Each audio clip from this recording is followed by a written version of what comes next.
สวัสดีพี่น้องฝั่งไทยฝั่งลาวเบิร์ดสุขุสุคนเนาะมื้อนี้บอยอดก็ได้มาเห็นเต็มตาแล้วพี่น้องเนาะเบิ่งพี่น้องถนนบ้าดงามกระดอกกระเดียงามอีหลีอีหล่อพี่น้องบอยอดได้เห็นได้สัมผัสตัวจริงมื้อนี้แหละพี่น้องเนาะเบิ่งถนนพี่น้องไอ้ทั้งลุ่มนี่พี่น้องเนาะทั้งลุ่มนี่เพิ่นกระจายปลูกต้นไม้เนาะปลูกต้นไม้เบิ่งรถพี่น้องตอนนี้บอยอดก็ยืนอยู่เทิงเนาะอันนี้เป็นห้องสกายวอล์กบ่พี่น้องเนาะนี่เนาะอันนี้เป็นห้องสกายวอล์กบ่บอยอดก็ตื่นเต้นมากพี่น้องเพราะว่าบอยอดบ่เคยมาเนาะบ่เคยมาเห็นบอยอดเห็นตัวจริงเลยเนาะมื้อนี้เห็นครั้งแรกในชีวิตนะในชีวิตบอยอดเลยพี่น้องสุดยอดมากๆพี่น้องสุดยอดมากนี่คือประเทศไทยพี่น้องคนเยอะมากพี่น้องเนาะคนก็เยอะมากนี่เนาะพี่น้องเนาะและสิ่งที่สำคัญพี่น้องเนาะบอยอดจะถ่ายเบิ่งนี่คือพื้นนะพี่น้องนะอันนี้เป็นพื้นคนย่างนะพี่น้องป้าเนาะนี่เป็นพื้นคนย่างเนาะพี่น้องเป็นพื้นคนย่างสะอาดมากนะพี่น้องเนาะนี่คือสะอาดมากๆเลยพี่น้องเดี๋ยวบอยอดจะถ่ายมุมนี้เบิ่งอีกที่ตึกเนาะอันนี้นี่คือบอยอดบ่เคยเห็นจริงๆนะพี่น้องเนาะถือว่าบ่เคยเห็นจริงๆแต่พอมาเห็นพี่น้องได้สัมผัสป้าพี่น้องความงามเนาะถนนพี่น้องความงามของถนนและรถเต็มไปหมดนี่พี่น้องป้าที่ตึกแต่ว่าเป็นระเบียบมากเนาะเป็นระเบียบมากๆนี่คือถนนอยู่ในประเทศไทยพี่น้องบอยอดกระบุหูนะว่าอยู่เขตแต่ประมาณแถวลาดพร้าวเนาะเพราะบอยอดบ่เคยมาเบิ่งพี่น้องความสะอาดเนาะความสะอาดของคนย่างไปยังมานี่ก็ห้องสกายวอล์กนะพี่น้องเนาะสกายวอล์กบอยอดก็เพิ่งมาเป็นครั้งแรกนะพี่น้องเนาะป้าเบิ่งพี่น้องเบิ่งรถพี่น้องรถเยอะมากเนาะแต่ว่าคืออยู่ประเทศไทยนี่พี่น้องบ่มีรถก็สามารถนั่นเด้สามารถที่จะไปใส่มาใส่ได้ง่ายเนาะเพราะว่ามีการสัญจรก็มีรถแท็กซี่เนาะรถเมล์พี่น้องเห็นบ่เนาะบ่จักจะนั่งรถนี่แหละพี่น้องมาเมื่อกี้นี่เนาะนั่งรถนี้มาเนาะนี่รถเมล์บ่ของห้องพี่น้องเบิ่งพี่น้องเบิ่งรถป๊าดชนเสียน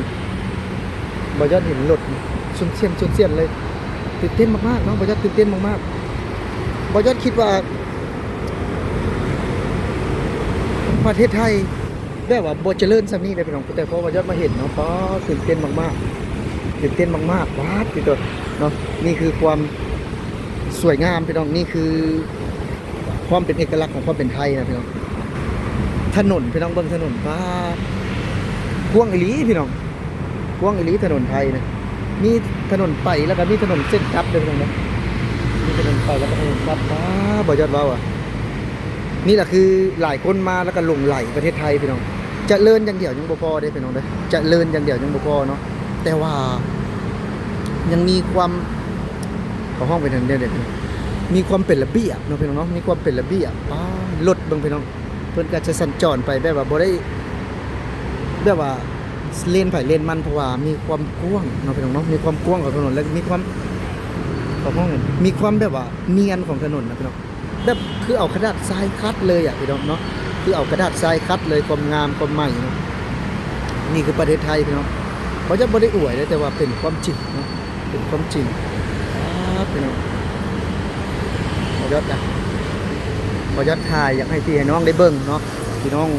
คนลาวคนไทยก็แล้วแต่ที่อาจจะบ่ได้มาเห็นหลายปีแล้วเนาะแต่ว่าพอมาเห็นแล้วก็โอ้ยสุดยอดเนาะครั้งแรกในชีวิตจนว่าบ่ยอดตื่นเต้นบ่ยอดจนว่านอนบ่หลับนะบ่ยอดอยากมาถ่ายพี่น้องบ่ยอดว่าบ่ยอดเดินทางมาเมื่อคืนนี้เนาะพี่น้องเนาะบ่ยอดนอนบ่หลับว่าปานใดเด้บ่ยอดจะสิได้มาเห็นความเจริญเนาะซึ่งว่าพื้นที่ตรงนี้นะพี่น้องเนาะพื้นที่ตรงนี้บ่ยอดก็บ่ได้เคยมาถ่ายจักเทื่อเนาะพี่น้องเนาะพื้นที่ตรงนี้ก็บ่ยอดบ่ได้มาเคยถ่ายจักเทื่อครั้งแรกในชีวิตพี่น้องที่ได้มาสัมผัสเนาะนอนได้นะตรงนี้นะถ้าหากว่าแบบว่าเฮาตกรถหรือเป็นหยังก็มานอนได้พี่น้องตรงนี้เนาะพี่น้องเห็นความเจริญเห็นความสวยงามของประเทศไทยพี่น้องป๊าดพี่โตเนาะเบิ่งรถพี่น้องเบิ่งรถชนเสี้ยนอยู่เนาะเบิ่งรถพี่น้องป๊าดพี่โตนี่คือประเทศไทยนี่คือไทยแลนด์เนาะโอ้บ่ยอดเห็นตื่นเต้นเนาะพี่น้องเนาะตื่นเต้นดีใจแทนคนไทยนะพี่น้องเนาะดีใจแทนคนไทยถึงบ่ยอดจะบ่ได้เป็นคนไทยนะแต่บ่ยอดก็ได้เห็นแล้วก็ได้ชื่นชมเนาะ ได้แค่ชื่นชมถึงบ่ยอดจะเอาไปปะที่บ้านเมืองบ่ยอดบ่ได้ก็แล้วแต่บ่ยอดก็มักในประเทศไทยเบิ่งพี่น้องอ๋อเบิ่งถนนมีความสวยงามแล้วก็มีความโดดเด่นมากๆเนาะพี่น้องเนาะมีความสวยงามและมีความโดดเด่นมากๆนี่คือถนนในประเทศไทยพี่น้องบ่ยอดเบิ่งเนาะบ่ยอดถึงตกใจแล้วบ่ยอดถึงตกใจบ่คิดว่าจะหรูหราขนาดนี้พี่น้องถนนประเทศไทยเนาะอ๋อทางเครื่องพี่น้องรถหยังน่ะเนาะรถหยังพี่น้องรถหยังบ่ยอดบ่ฮู้ว่ารถหยังมันอยู่เทิงมันเนาะพี่น้องเนาะมีเส้นทางเลยพี่น้องป้าอีพ่ออีแม่เนาะบ่เคยเห็นได้มาเห็นมื้อนี้แล้วพี่น้องได้มาเห็นมื้อนี้แล้วประทับใจมากๆเนาะประทับใจมากๆเลยพี่น้องสุดยอดเนาะสุดยอดมากๆพี่น้องสุดยอดมากๆเนาะบ่ฮู้ว่าป้าต้นอยู่แก่ๆเลยเนาะบ่ยอดจะเดินจะไปหาตาต้นกับบ่ยอดกันหลงเนาะบ่ยอดกันหลงตอนนี้บ่ยอดก็จะย่างไปหาบ้างเบาต้นก่อนบ่ยอดยันหลงว้าวพี่น้องประเทศไทยนะครับบ่ยอดจะไปหาตาต้นก่อนบ่ยอดยันหลงครั้งแรกพี่น้อง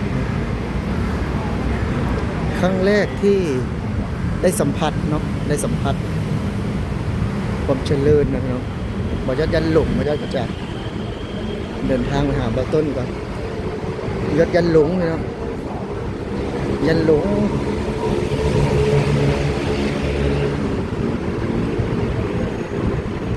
สวัสดีครับเบาต้นสวัสดีครับ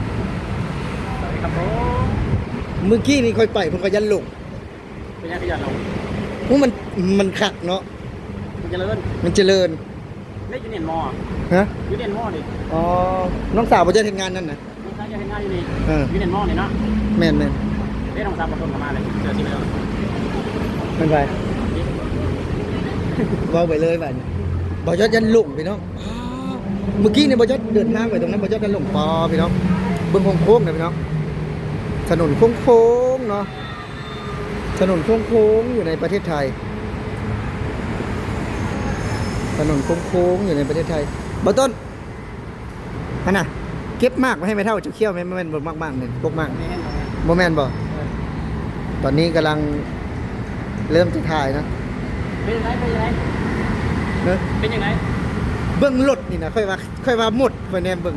ร้ายขนาดนี้ หลายขนาดเบอร์ถนนเนาะเลือกเอากระดาษทรายคัดเลยนะครับว่านะ เอาก็มีพนักงานทำความสะอาดเนาะ ถนนเด้ ขนาดไม่ได้เลือดยังขนาด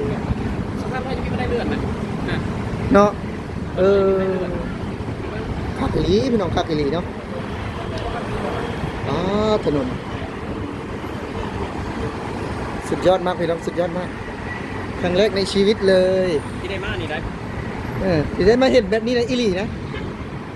ครั้งแรกในชีวิตเลยครับ แต่ก่อนก็มาแต่อยู่ต่างจังหวัดเนาะ แม่นมาประเทศไทยซื่อพี่น้องอ๋อถนน สมมติว่าบ้านจะไปเจ้าสิเมื่อได้ก่อน เมืองบ่ได้แล้วเนาะ มึงออกเมื่อได้ ผมเมืองบ่ได้แล้วมีแต่หาญาติแถวนี้แล้วมีอยู่ญาติ จะมาคุณป้ายรถแล้วเนาะ มันจะมาเท่านั่งรถจะไปลุ่มใช่จังหวัดนี่ เพิ่งได้ถามเขาเลย รู้บ่ฮู้ตอนนี้บ่าวต้นจะทดสอบบ่าวยอดจะทิ้งบ่าวยอดอยู่ในที่นี้เนาะผู้ใดเห็นใจบ่าวยอดคอมเมนต์มาในผู้ชมบ่าวยอดสิบ่าวต้นสิทิ่มบ่าวยอดไว้ตรงนี้แล้ว กินโนเบิร์พิสูจน์เนาะพิสู อ๋ จ อ น์ มันยังกันอยู่เทิงกันน่ะอันน่ะ นั่นแหละเป็นคนดูเด้อ นี่ไงนั่นถนนบ่นี่ โอ้ทางรถไฟ